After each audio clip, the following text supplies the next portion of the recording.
Praise the lord అందరికీ. యేసుక్రీస్తు నామములో మీ అందరికీ నా యొక్క శుభములు తెలియజేస్తూ ఉన్నాను. మరి ఈ రోజున మనం ధ్యానించుకోబోయేటువంటి అంశం ఏంటంటే విడుదల. అంటే ఆర్థిక సమస్యల నుంచి ఎలా విడుదల పొందాలనేటువంటి విషయాన్ని మనం నిన్నటి నుంచి ధ్యానించుకుంటూ ఉన్నాం. మరి ఈరోజు కూడా అదే విషయాన్ని మనం ధ్యానించుకుందాం.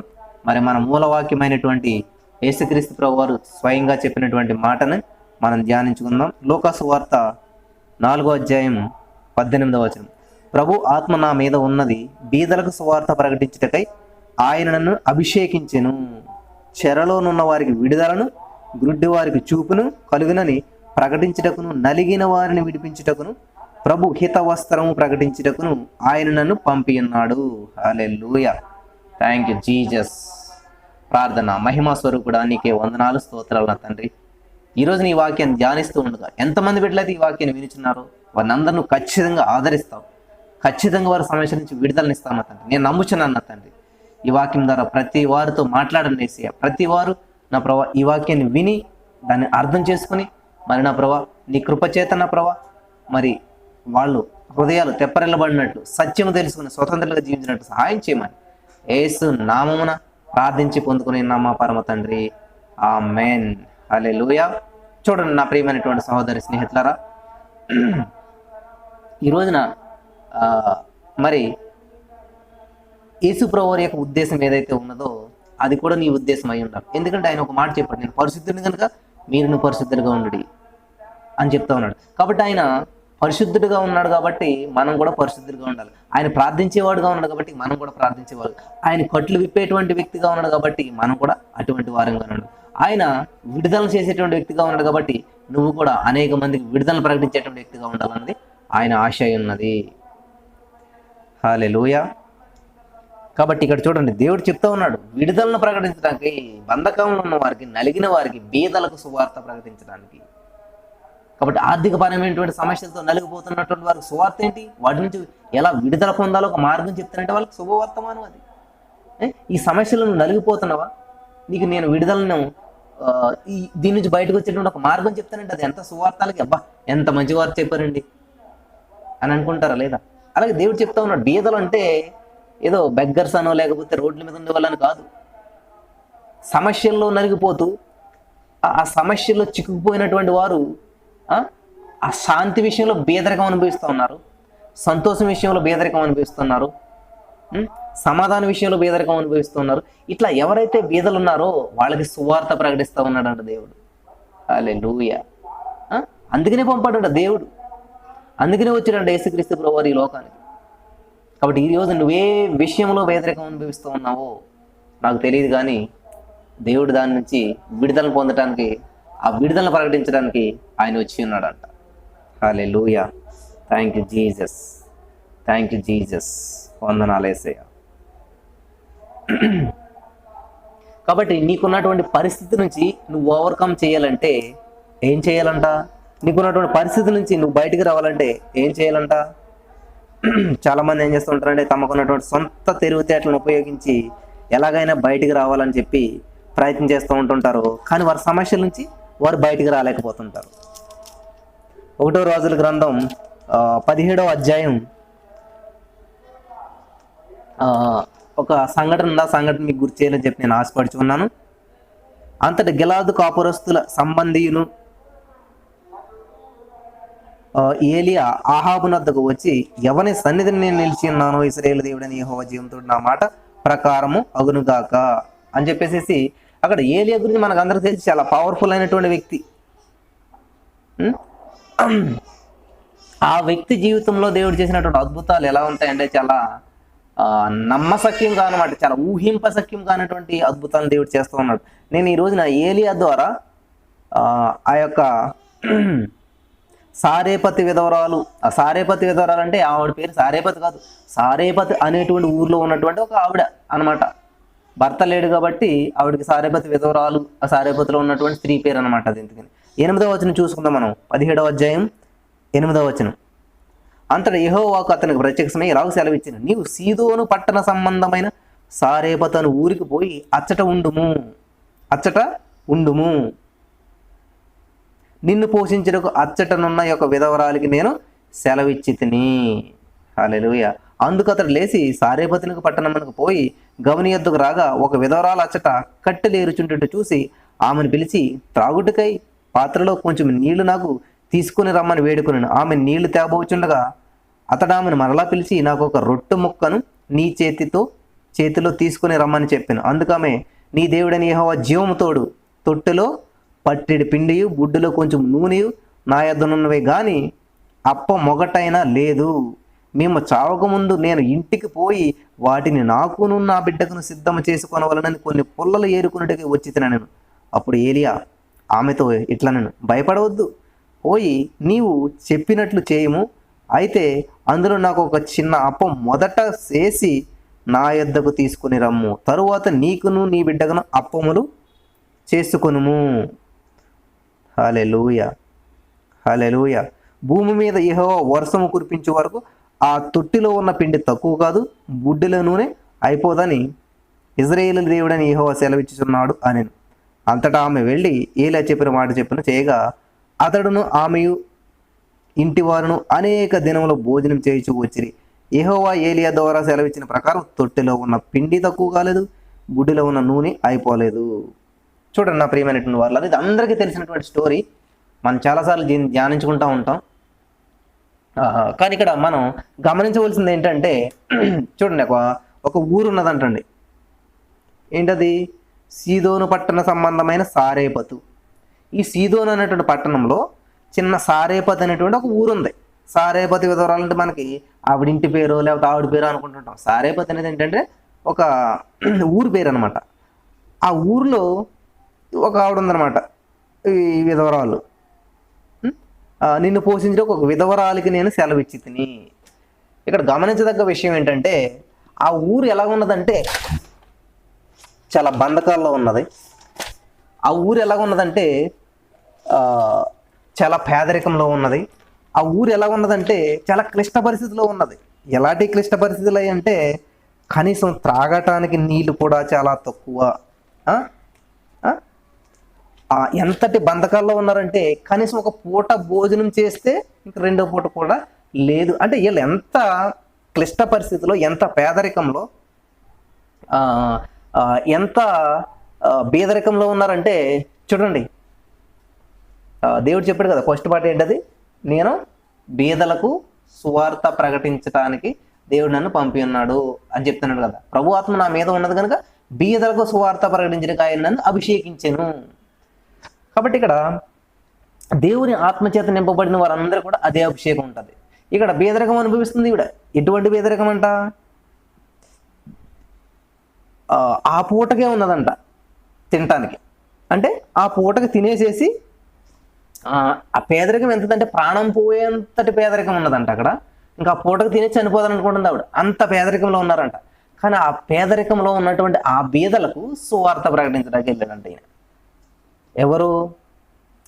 ప్రభు ఆత్మ ఎవరి మీద ఉన్నది? ఏలియా మీద ఉన్నదనమాట. ఆ ఏలియా మీద ప్రభు ఆత్మ ఉండటం వల్ల ఆయన ఏం చేస్తున్నాడు? బీదలకు సువార్త ప్రకటించడానికి వెళ్తున్నారు. చాలా మంది ఉన్నారు అక్కడ, ఆ ఊర్లో చాలా మంది ఉన్నారు. కానీ దేవుడు ఎవరిని ఏర్పడేసుకున్నాడు? పేద విధవరాలని. ఆ విధవరాలు కూడా ఎటువంటి స్థితిలో ఉన్నది? ఇంకా కొంచెం పిండి ఉన్నది, కొంచెం నూనె ఉన్నది, అది తినేసేసి చనిపోతారు. ఇంకా వాళ్ళ జీవితం అక్కడితో ముగించేద్దారు అనుకుంటున్నారు. అటువంటి బంధకాల్లో ఉన్నారు. ఆ బంధకాల నుంచి బయటకు వచ్చేటువంటి ఛాన్స్ లేదు ఇంకా. కానీ ఈ దైవ సేవకుడు వెళ్తా ఉన్నాడు. ఎందుకని? ఈ దైవ సేవకుడికి తింటాగలాగా వెళ్తున్నాడా?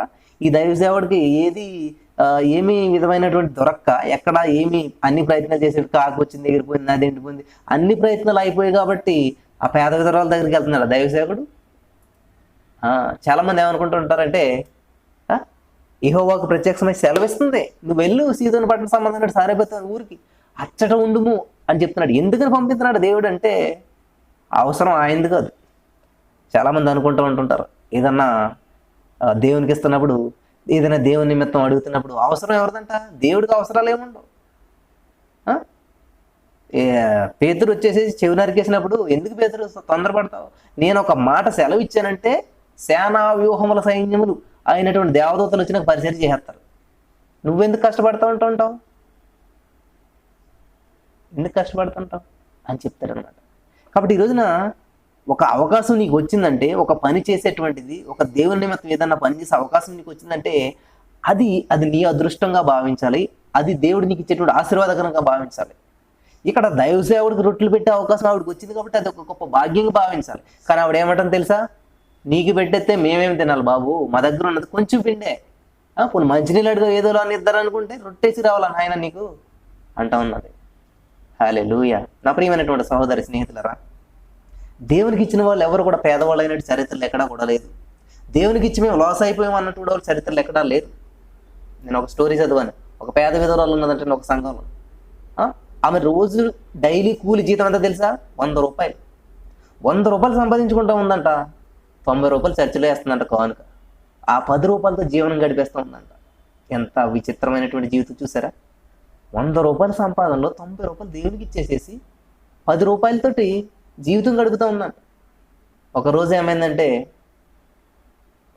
చర్చికి వెళ్తున్నటువంటి ఈమె చనిపోయింది, ఆ చర్చి పాస్టర్ గారు కూడా చనిపోయారు. ఆయన అనేక ఆత్మలు రక్షిస్తూ ఉన్నాడు, సువార్తను చెప్తూ ఉన్నాడు, చాలా బాగున్నది అంతా. ఇద్దరు కూడా చనిపోయారు. చనిపోయినప్పుడు దేవుడు తీసుకెళ్తా ఉన్నాడంట. ఇదంతా ఎవరు చూస్తున్నారంటే దైవ సేవకుడు ఒక దర్శనంలో చూస్తూ ఉన్నాడు. ఆ చర్చి దైవ సేవకుడు వెళ్తా ఉన్నప్పుడు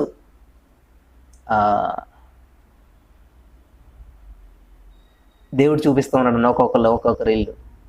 వెళ్తా ఉంటే చాలా రత్నాలతో పొదగబడినటువంటి ఒక ఇల్లు కనపడతా ఉన్నదంట పరలోకంలో. అప్పుడు ఈ దైవ సేవకుడు అనుకున్నట్టు, ఈ ఇల్లు నాదే, అనేక ఆత్మలు నేను రక్షించాను, అనేక మందిని దేవుని వైపు నడిపించాను, అనేక ప్రసంగాలు చేశాను, నేను ఈ ఇల్లు నాదే అనుకుంటా ఉన్నప్పుడు అడిగాడంట, ప్రభువా ఇల్లు నాదే కదంటే, లేదు నువ్వు పొరపాటు పడుతున్నావు, ఈ ఇల్లు నీది కాదు, మరి ఎవరిది ప్రభు అంటే, మీ చర్చికి వచ్చి చూడే చాలా పేద విధవరాలు ఆవిడదని చెప్పాడు. అదేంటి ప్రభు, ఆమె చాలా పేద ఆమె కదా, ఆమె ఎంత వేసేది, ఒక 90 రూపాయలు మాత్రం వేస్తే కానుక, చాలా చిన్న కానుక వేసేది కదా. ఆమె ఏం చేసిందా అసలని?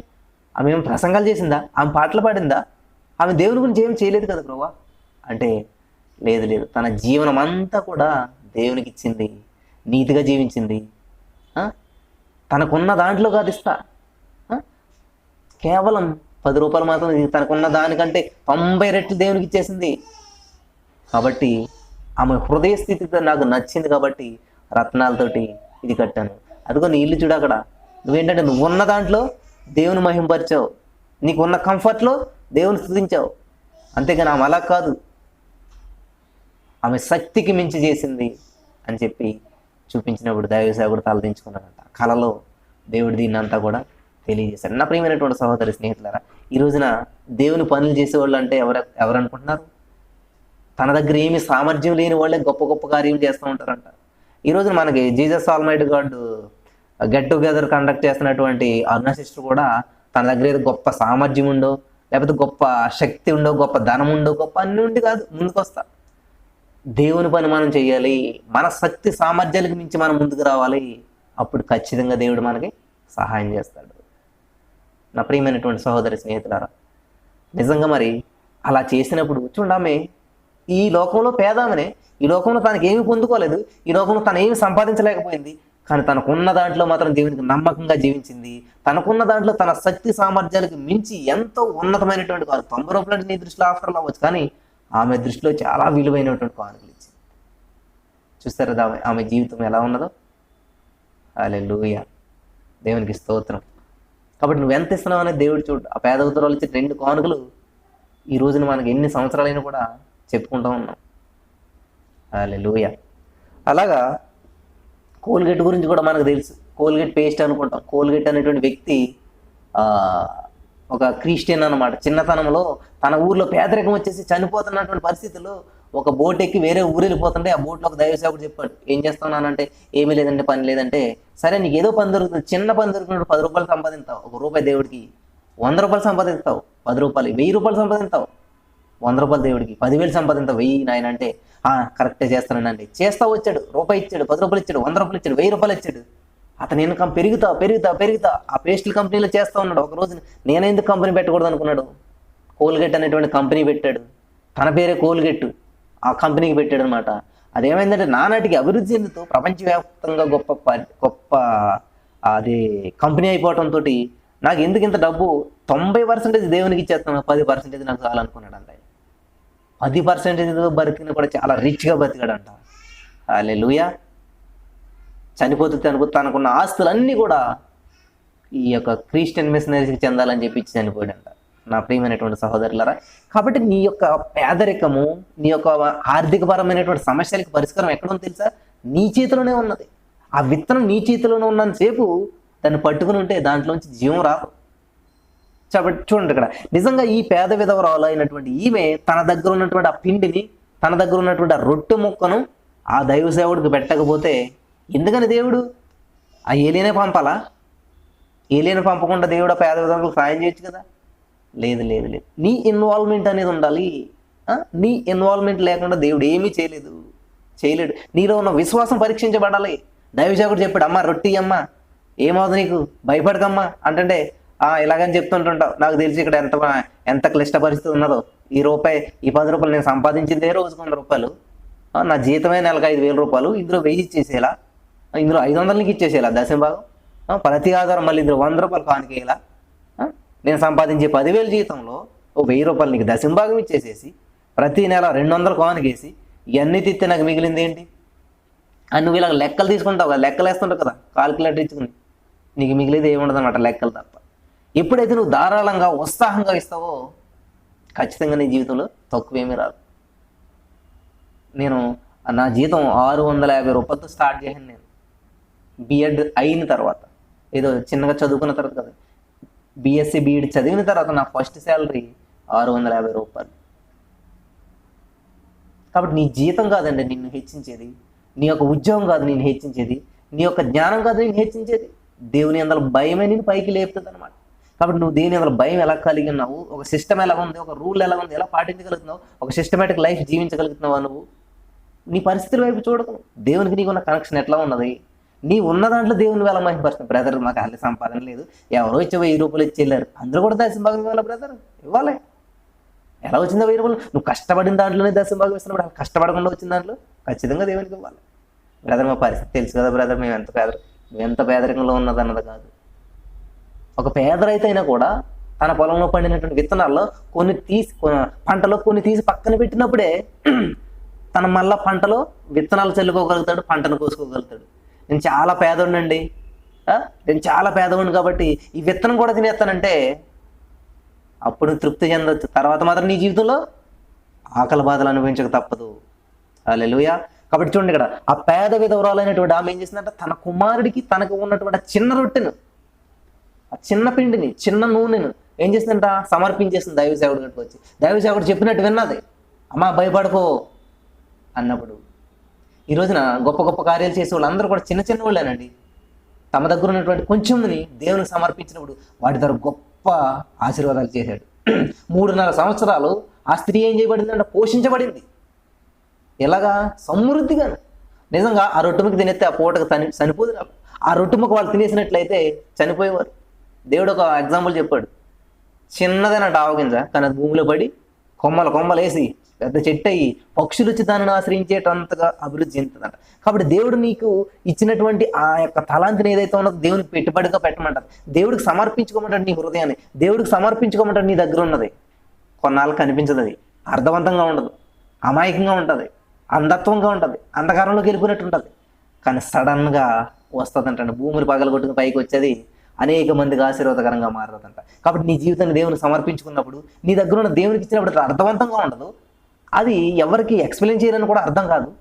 కానీ అది రాబోయే రోజుల్లో చాలామందికి ఆశీర్వాదకరంగా మారుతుంది. నా జీవితంలో నేను 7th క్లాస్ చదువుకున్నప్పుడు ఉపవాసాలు చేస్తూ దేవుని సన్నిధికి వెళ్తూ ఒక్క సండే కూడా మిస్ అవ్వకుండా, స్కూల్లో క్లాసెస్ ఉన్నా, ఎక్కడ ప్రైవేట్ క్లాసులు ఉన్నా వెళ్ళిపోయాను కదా సండే, కేవలం దేవుని సన్నిధికి వెళ్తాను. పిచ్చి పడిందారా నీకు? నువ్వేం పాపాలు చేసావు, ఇంత చిన్న వయసులో ఇంత భక్తి చేయాలా, ఇంత ఎలా ఉండాలా అని ఆ రోజు నన్ను అర్థవంతం లేనటువంటి భక్తి చేస్తున్నావు నువ్వు, అమాయకంగా చేస్తున్నావు నువ్వు అని అన్నారు.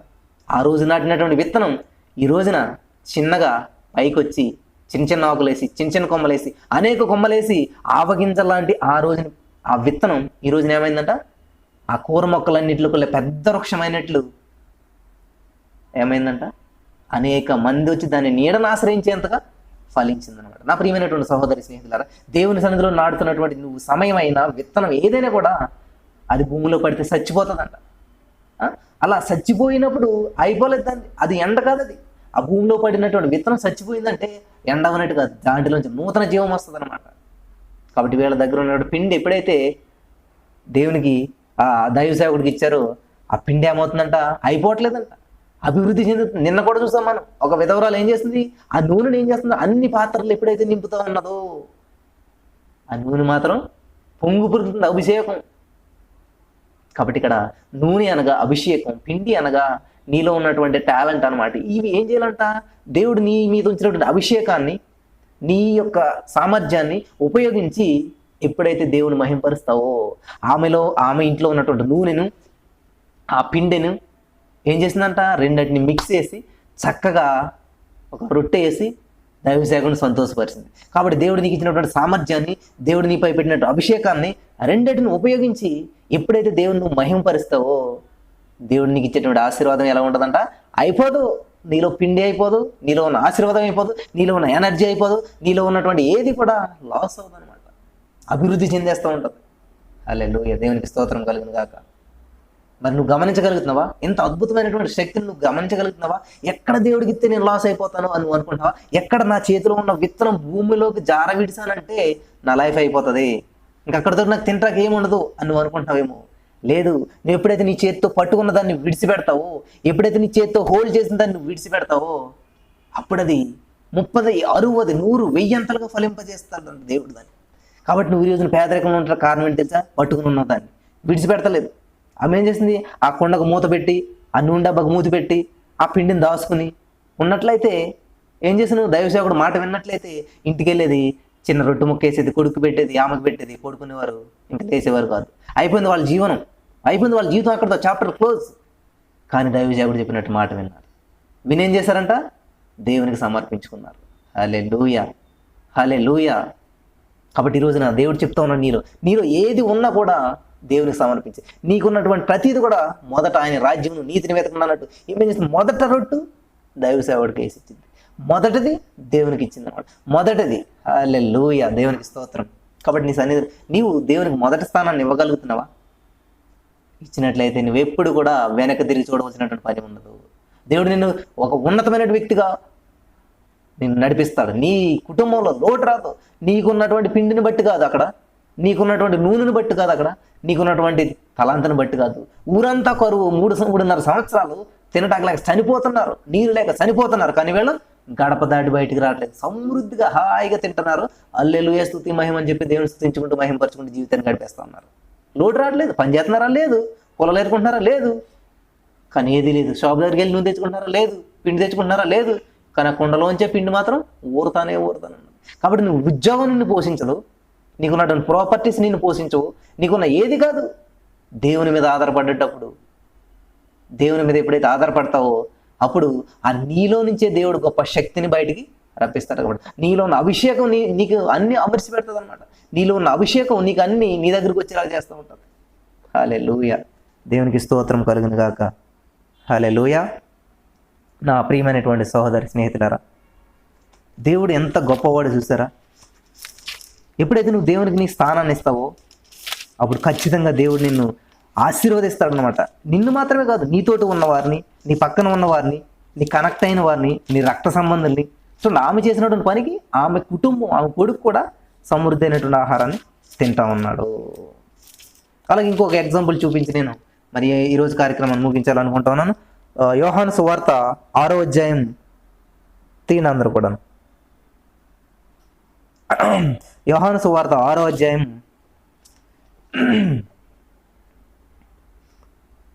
6వ అధ్యాయంలో ఒక అద్భుతమైనటువంటి సంఘటన మనకి జరుగుతూ ఉన్నది. మొదటి నుంచి చదువుకుంటాం. ఆ తర్వాత యేసు తిబెరియా సముద్రమును కనుక గలిలయ సముద్రము దాటి అద్దరికి వెళ్ళి రోగుల ఎడల ఆయన చేసిన సూచక్రియలను చూసి బహుజనులు ఆయనను వెంబడించిరి. యేసు కొండ ఎక్కి అక్కడ తన శిష్యులతో కూడా కూర్చుండెను. అప్పుడు పస్కాను యూదుల పండుగ సమీపించింది కాబట్టి యేసు కొనలెత్తు బహుజనతను తన యొద్ద చూసి వీరు భుజించుటకు ఎక్కడ నుండి రొట్టెలు కొని తెప్పింతుమని పిలుపునడిగెను. యేసు ఏమి చేయనండి పిలుపును అడిగాను. యేసు ఏమి చేయనండి తాను ఎరిగి ఉండి అతన్ని పరీక్షించుటకు అలాగ అడిగాను. అందుకు పిలుపు వారితో ప్రతి వాడును కొంచెం కొంచెం తిన్నా కూడా 200 దేనారముల రొట్టెలు చాలవని ఆయనతో చెప్పాను.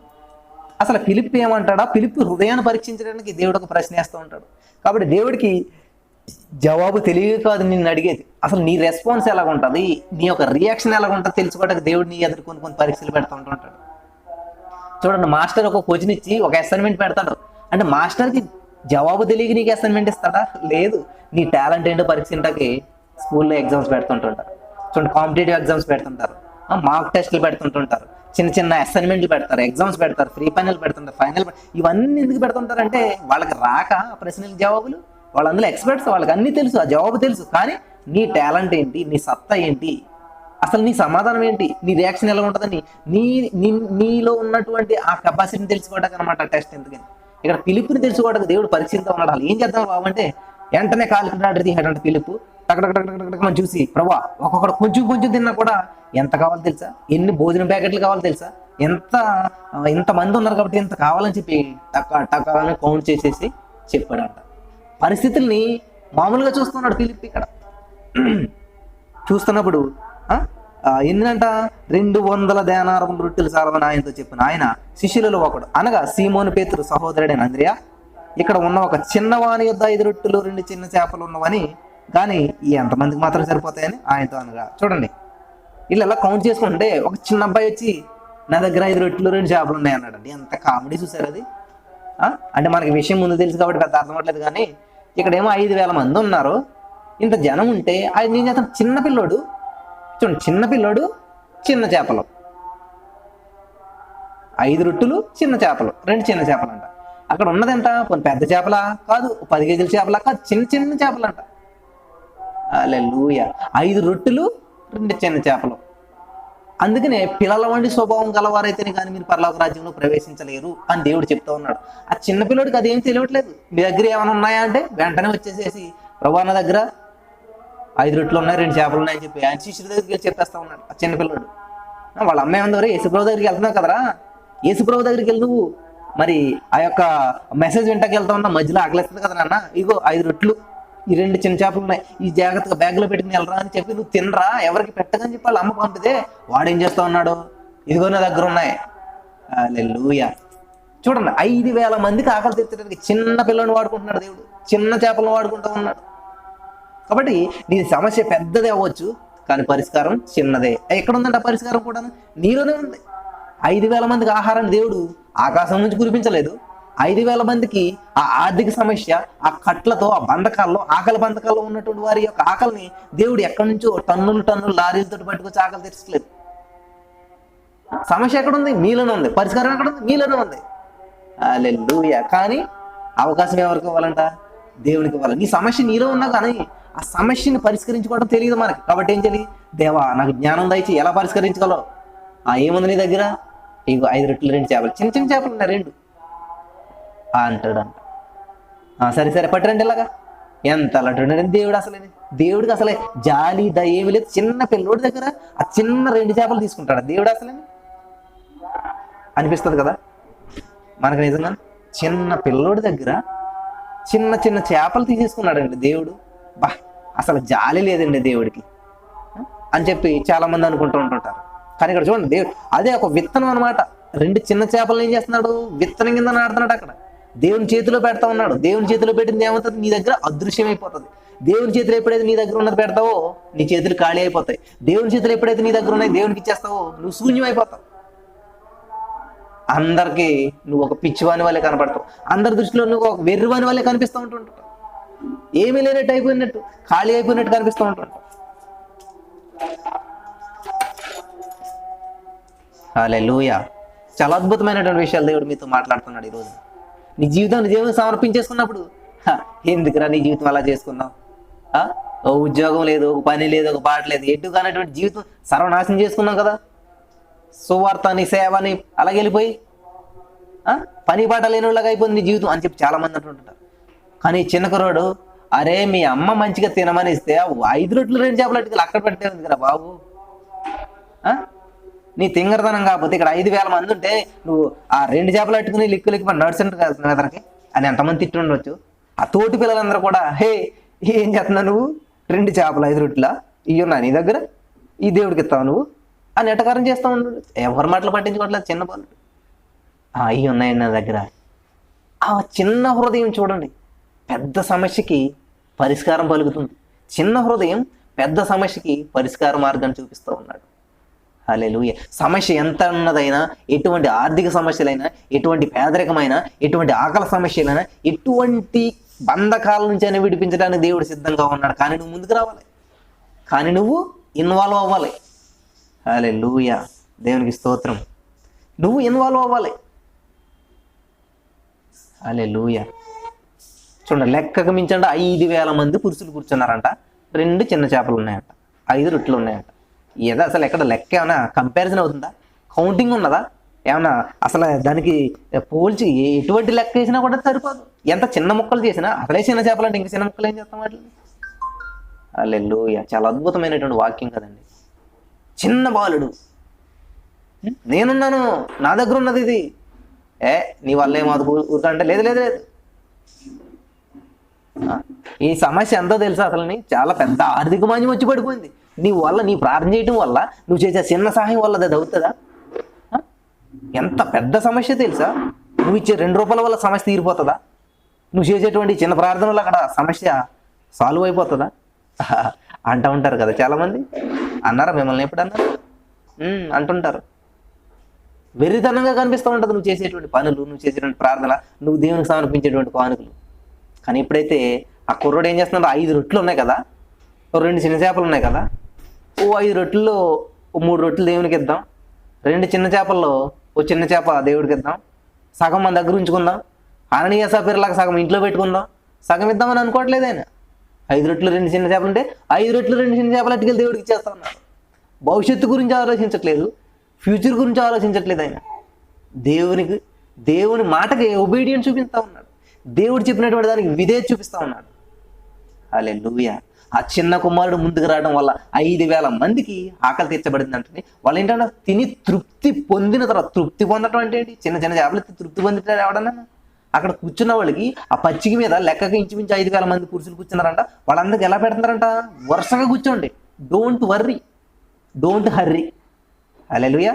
వర్రీ పడకండి, హర్రీ పడకండి. మనకి హర్రీ ఎక్కువ, వర్రీ ఇంకా ఎక్కువ. ఈ హర్రీ కలిపిలోకి మొత్తానికి మనం ఏమవుతుంది? ఏముండదు. అదురుబడి నడిచిన వాడు దారి దొరికిపోతాడంట. హల్లెలూయా. కాబట్టి వర్రీ దయచేసి అటువంటి స్థితిలో మీరు ఉండకండి. ఆ చెల్లించే కూర్చున్న వారు అందరికీ వడ్డించారంట. అందరికీ కూర్చున్న వారికి లైన్లో కూర్చోండి, చక్కగా కూర్చోండి. అలాగన ఆ చేపలు కూడా వారికి ఇష్టమైనంత మట్టుకు వడ్డించారంట. చూడండి, సరిగ్గా చూడండి. ఆల్రెడీ కామెంట్ రూపంలో మనకి ఆ వాక్యం వచ్చింది ఏంటంటే, అలాగన చేపలు కూడా వారికి ఇష్టమైనంత మట్టుకు వడ్డించారంట. ఇంకో చేప అయింది, ఇంకో చేప అయింది, ఇంకో వద్దు అనేటువంటి వారుగా వారు తృప్తిగా తినిన తరువాత, ఇంకా నాకు వద్దు, ఇంకా నా వల్ల కాదు, నేను తినలేను అనేంత వరకు పెట్టారంట ఆయన చేపలు రొట్టెలు వాళ్ళకి. వాళ్ళు తృప్తిగా తినిన తర్వాత ఏమీ నష్టపడకుండా మిగిలినటువంటి ముక్కలు పోగు చేస్తే, ఆ మిగిలినటువంటి ముక్కలు పోగు చేస్తే 12 మంది శిష్యులు ఉన్నారు కాబట్టి 12 చేతుల్లో 12 గంపలు వచ్చినాయి అంట. హల్లెలూయా. చూడండి, ఎక్కడ 2 చిన్న చేపలు, ఎక్కడ 5 రొట్టెలు, ఎక్కడ చిన్న పిల్లోడు. ఒక చిన్న పిల్లోడు ద్వారా 5,000 మంది కంటే ఎక్కువ మంది ఆకలి తీసినటువంటి దేవుడు ఎంత గొప్పవాడు చూసారా? వారు భుజించిన తర్వాత వారి యొక్క మిగిలినటువంటి 5 ఎవల రొట్టెలు ముక్కలు పోగు చేసి 12 గంపలు నింపిరి. 12 గంపలు నింపిరి. హల్లెలూయా.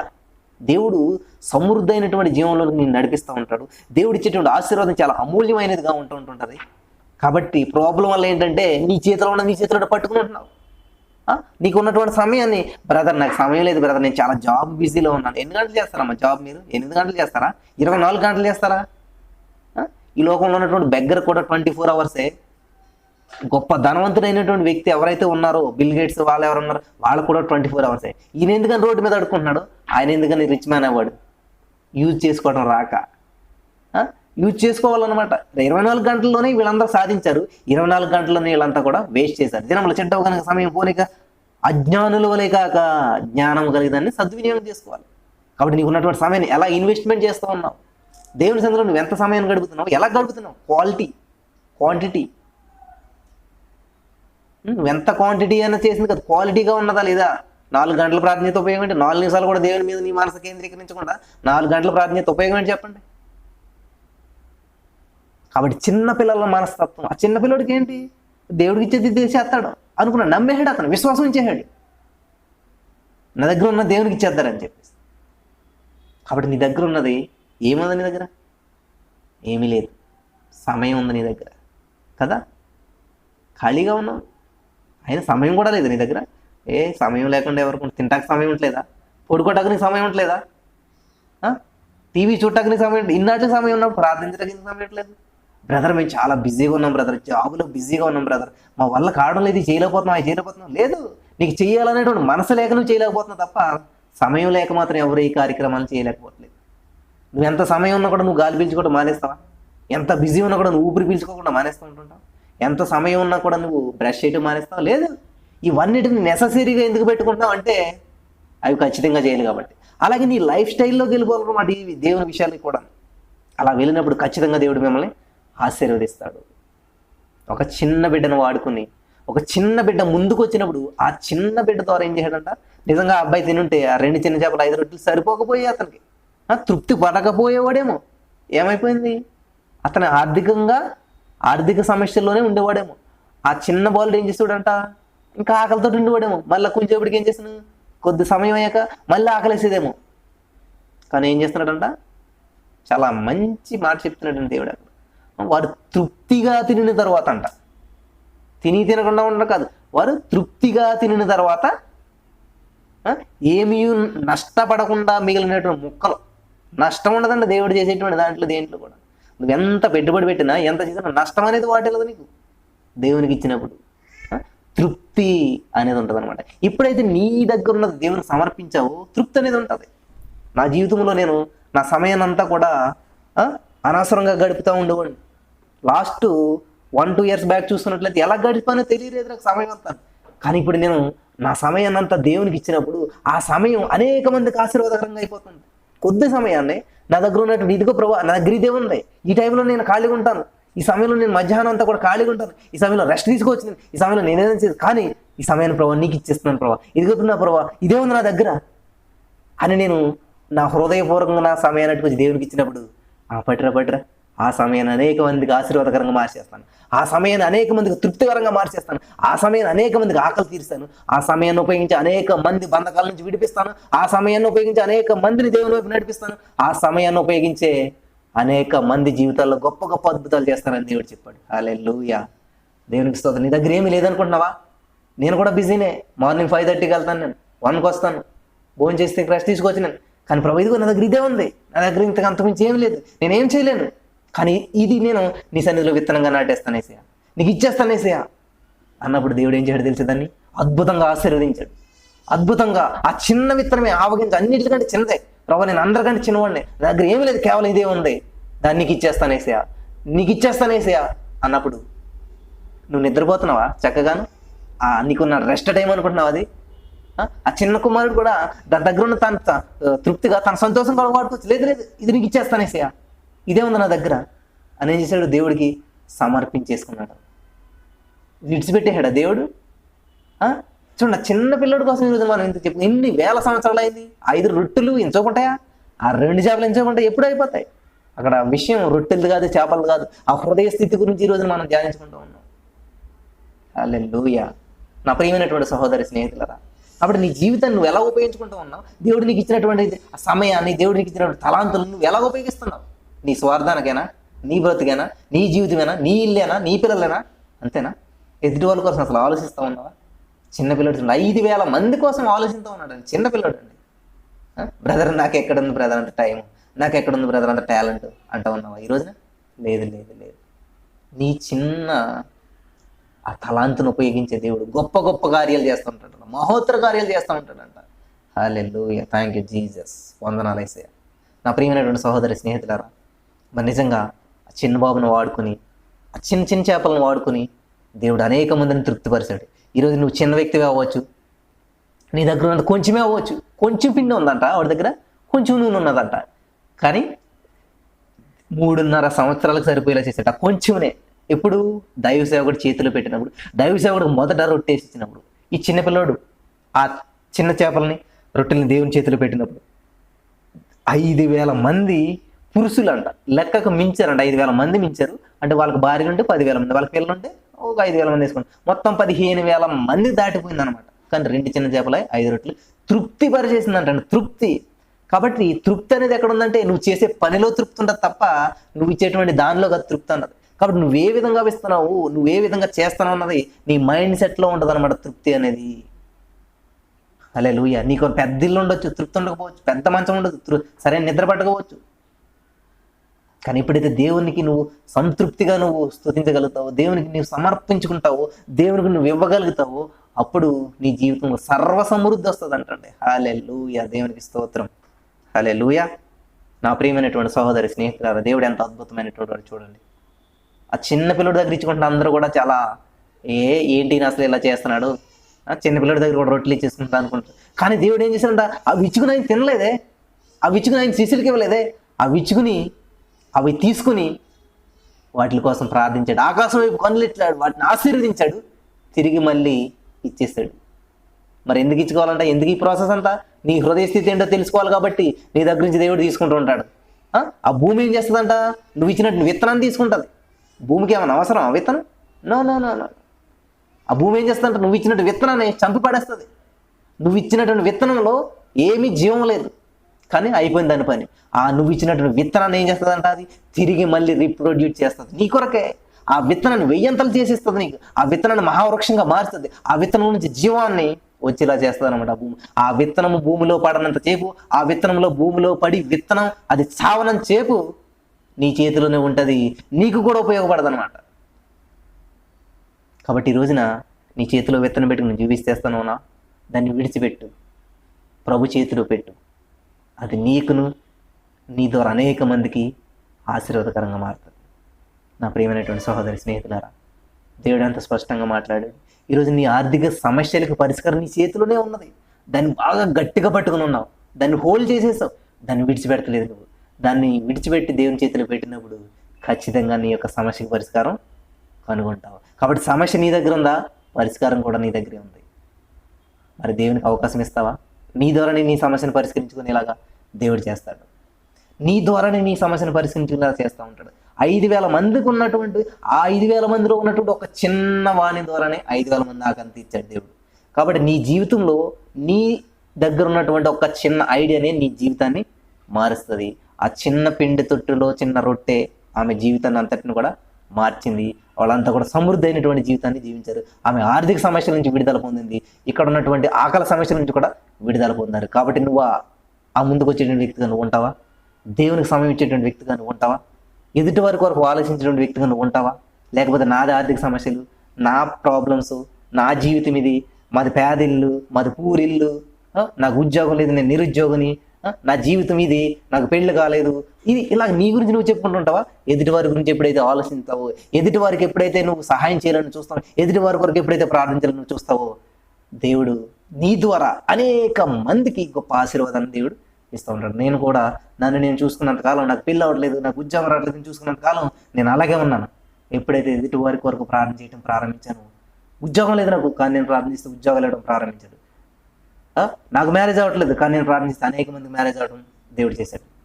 ఎప్పుడైతే అవన్నీ దేవుడు చేశాడో వాళ్ళతో పాటు దేవుడు కూడా నాకు, అరే ఇతను ప్రార్థన చేస్తే ఇంతమందికి చేస్తున్నాం, మరి ఇతని పరిస్థితి ఏంటి అని చూసాడు. దేవుడు ఉన్నతంగా దేవుడు ఆశీర్వదించడం మొదలుపెట్టాడు. హల్లెలూయా, దేవునికి స్తోత్రం. నా ప్రియమైనటువంటి సహోదరి స్నేహితులారా, మరి దేవుడు చేసేటువంటి కార్యాలు చాలా అద్భుతంగా ఉంటాయి. దేవుడు నిన్ను ఆశీర్వదించడానికి ఎప్పుడు కూడా ఆయన సిద్ధంగా ఉంటాడు. కానీ నువ్వు ముందుకు రావాలి. నీవు ముందుకు వచ్చినట్లయితే దేవుడు నిన్ను దీవించడం మాత్రం కదా, నీ ద్వారా అనేక మందికి గొప్ప ఆశీర్వాదాన్ని ఇవ్వడానికి సిద్ధంగా ఉన్నాడు. మరి నువ్వు ముందుకు వస్తావు ఈ సమయంలో? ఈ రోజు నుంచి నువ్వు ఒక నిర్ణయం తీసుకుంటావా? అయితే మోకరించి ప్రార్థన చేసుకుందాం. స్తోత్రం దేవా, సర్వోన్నతుడా, చాలా అద్భుతమైనటువంటి విషయాలు మాట్లాడుతుంటావు. నీకు మేము సమర్పించుకున్నప్పుడు మా జీవితాన్ని నా ప్రభావ ఎంత ఉన్నతంగా నువ్వు ప్రభావవంతమైనటువంటి జీవితంగా మార్చేస్తూ ఉంటుంటావు. మరి ఈ రోజున ఎంతమంది అయితే ఈ వాక్యం విన్నారో, ఎంతమంది అయితే నిర్ణయాలు తీసుకున్నారు నా ప్రభావ, వారి నిర్ణయాలను స్థిరపరచండి నా ప్రభావ. వారి జీవితాల్లో ఈ రోజున తీసుకున్నటువంటి అద్భుతమైనటువంటి నిర్ణయం మీ దగ్గర ఏమైనా ఉన్నదా అన్న వెంటనే చిన్న కుర్రవాడు నా ప్రభావ, చిన్న చేపలను పట్టుకుని వచ్చాడు ఎదరికి. మరి 5,000 మందికి ఆశీర్వాదకరంగా మా ప్రభావ వారు తృప్తిగా తిన్న తర్వాత అంటే ప్రభు మిగిలిపోయి అంటున్నా ప్రభావ. కాబట్టి మా జీవితాలని మేము సమర్పించుకుంటున్నాం. అనేక మంది జీవితాల్లో తృప్తిని కలిగజేసేటువంటి వ్యక్తులుగా మమ్మల్ని వాడుకుంటున్నందుకు నీకు వందనం చెల్లిస్తా ఉన్నాను తండ్రి. అనేక మందికి సాటిస్ఫాక్షన్ కలిగేటువంటి వ్యక్తులుగా మమ్మల్ని వాడుకుంటున్నందుకు నీకు వందనం చెల్లిస్తున్నాను తండ్రి. మరి నా ప్రభా, ఆ పేద విధవరాలు నా ప్రభా, దైవ సేవకుని ఎప్పుడైతే తృప్తిపరిచిందో వారి జీవితంలో లోటే లేదు నా ప్రభా, సమృద్ధి ఉన్నది నా ప్రభా. కాబట్టి ఈ రోజున నిన్ను మేము తృప్తిగా పరిచేటువంటి జీవితాలు మాకు ఇవ్వండి యేసయ్య. నిన్ను మరి నా ప్రభా సంతోషపరిచేటువంటి జీవితాలు మాకు ఇవ్వండి యేసయ్య. అటువంటి జీవితాలు మాకు ఇచ్చినందుకు నీకు వందనం చేస్తున్నాను. ఇక్కడ ఉన్న ప్రతి వారు అటువంటి ఆత్మాభిషేకం చేసి ఇప్పుడే నింపబడుతురు కాక, ప్రతి వారు కూడా నా ప్రభా నీ సన్నిధిని అనుభవించుదురు కాక నా తండ్రి, నీ మాటకు విలువనిచ్చుదురు కాక నా తండ్రి. నా ప్రభా నీ మాట చెప్పిన వారు జీవించుదురు కాక నా తండ్రి. వారి జీవితాలు నీకు సమర్పించుకొని చుండగా మరి నా ప్రభా వారు తీసుకున్న నిర్ణయాన్ని స్థిరపరచమని ప్రార్థన చేస్తూ ఉన్నాను తండ్రి. నువ్వు సహాయం చేస్తున్నందుకు వందనములు తండ్రి, నువ్వు దీవిస్తున్నందుకు నీకు వందనలు చేస్తున్నాను తండ్రి. ఇంతవరకు విత్తబడిన వాక్యం వ్యర్థం కాకుండా ప్రతి హృదయంలో నాటబడి ఫలించి అభివృద్ధి చెంది నా ప్రభా ఆవగింజ ఎలాగైతే కొమ్మలు వేసిన ప్రభా అనేక పక్షులకు ఆశ్రమించినది, అలాగే ఈరోజు నీ విన్న వాక్యం ద్వారా వీరు బలపడుచు అనేక మందికి ఆశ్రమించిన వ్యక్తులను చేస్తున్నందుకు వందనం చెల్లిస్తూ నమ్మి పొందుకుని ఉన్న మా పరమ తండ్రి. Amen, amen, amen.